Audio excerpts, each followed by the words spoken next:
The 7th of December 1941. The sun rises quietly over Hawaii. Sailors laugh on the decks of battleships. Mechanics wipe grease from their hands. Pilots prepare for another peaceful Sunday morning at Pearl Harbor. Nobody knows the sky is about to explode. Far across the Pacific Ocean, the Imperial Japanese Navy is already moving into position. Hundreds of aircraft roar off carrier decks, engines screaming through the cold morning air. Their mission is simple: cripple the United States before it can fight back, and history tells us they almost succeeded. But in this version of history, something impossible is waiting on the runway. Hidden beneath a heavy tarp near a quiet hangar sits a machine no human in 1941 could possibly understand. Sharp edges, dark gray body, silent menace. An F-22 Raptor, a fighter jet built nearly 60 years in the future. No one knows where it came from, no one knows how it works, but within minutes, it may become the most important aircraft in human history. At first, Pearl Harbor feels normal. The ocean is calm. The air smells like fuel and salt water. Then radar operators detect something strange approaching the island. Too many aircraft, too fast.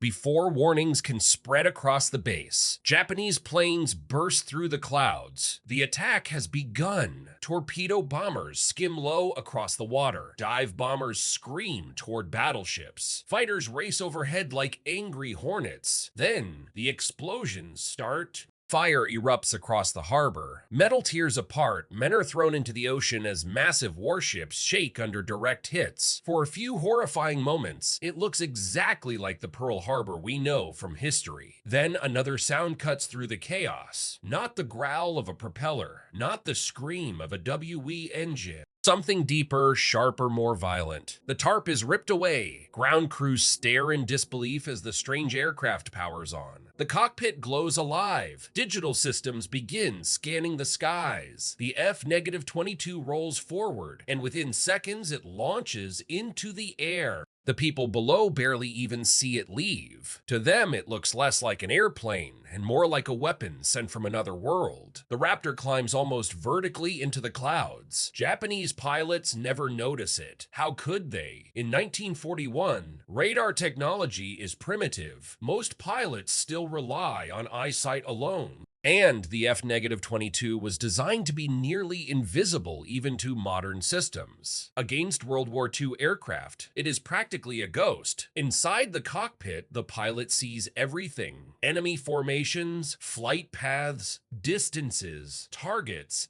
More than 180 Japanese aircraft are approaching Pearl Harbor in the first wave Zeros. Dive bombers, torpedo bombers, all moving in perfect formation. The pilot locks onto multiple targets instantly. No dogfight, no warning, just a quiet tone inside the cockpit. Missiles away. The first aim -120 streaks across the sky faster than any human in 1941 can comprehend. One Japanese bomber disappears in a ball of fire, then another.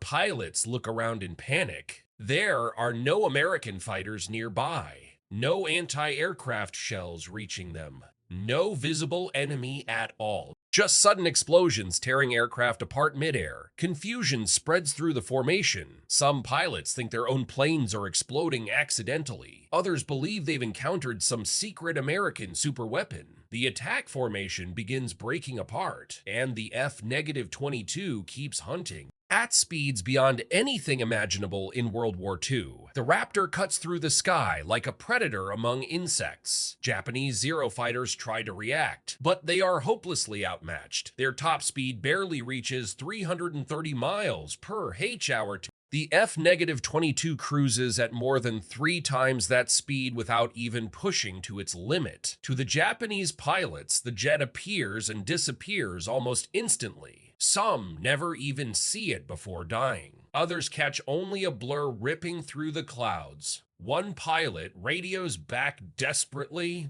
"Something is attacking us, but it's not an American plane." Down below, American sailors stop firing long enough to stare upward. The mysterious aircraft tears across the sky, leaving destruction behind it. Nobody knows whose side it's on until Japanese bombers begin falling into the ocean. Morale changes instantly. Fear turns into hope. For the first time that morning, Americans realize the enemy can bleed too. The F-22 swings behind another formation. This time the pilot gets closer. Missiles are limited. Every shot matters. The Vulcan cannon opens fire. A stream of 20mm rounds shreds through a bomber wing in less than a second. Another fighter spirals downward, trailing smoke. The sound alone is terrifying, not the chattering machine guns of WWII. This is something mechanical, brutal, inhuman. Japanese pilots are now fully panicking. Their entire strategy depended on surprise and coordination.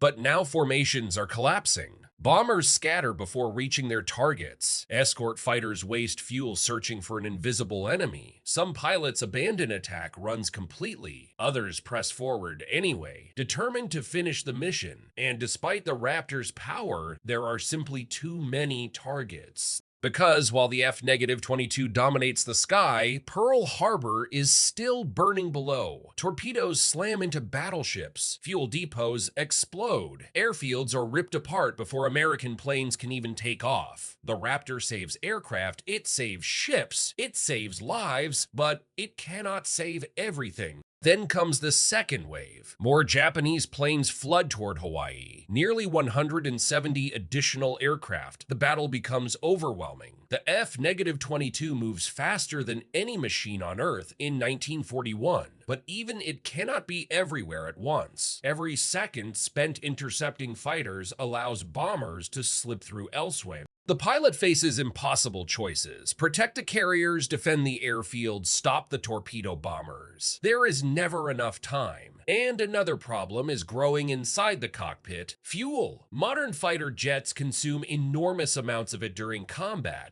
especially during aggressive maneuvers. The Raptor was never designed to fight alone in a world without support. No tanker aircraft, no maintenance crews, no spare parts, no replacement missiles, and most importantly, no fuel that exists in 1941 can properly sustain it.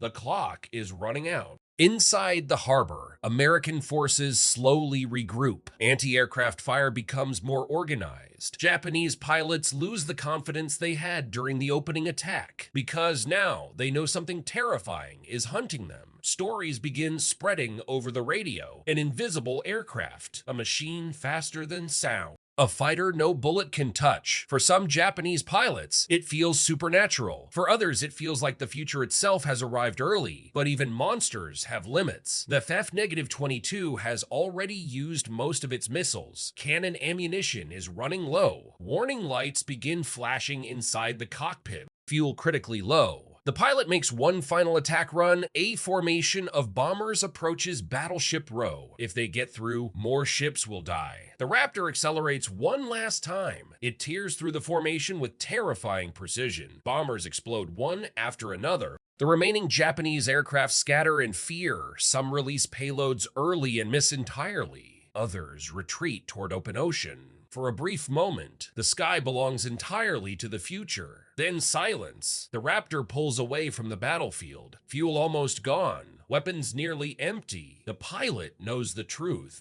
On say this aircraft lands. Its war is over because no one in 1941 can repair it. Nobody can reload its weapons. Nobody can even understand half the systems inside it. One mechanical failure could permanently ground the jet forever. And yet, the damage has already been done. History has changed. Not completely, but enough. In the real attack on Pearl Harbor, thousands of Americans were killed. Battleships were destroyed. Aircraft burned helplessly on the ground. The shock pushed the United States fully into World War II. That still happens here. The war still begins. But now there are survivors who should have died. Ships that remain afloat. Pilots who live to fight another day and scattered across the Pacific are terrified Japanese survivors carrying impossible stories. Stories about an aircraft decades beyond human understanding. Military leaders on both sides would become obsessed. America would desperately try to study the machine. Japan would question whether the United States possessed secret technology beyond imagination. Some might even believe they were losing a war against the future itself. And maybe the greatest impact wouldn't be physical at all. Maybe it would be psychological.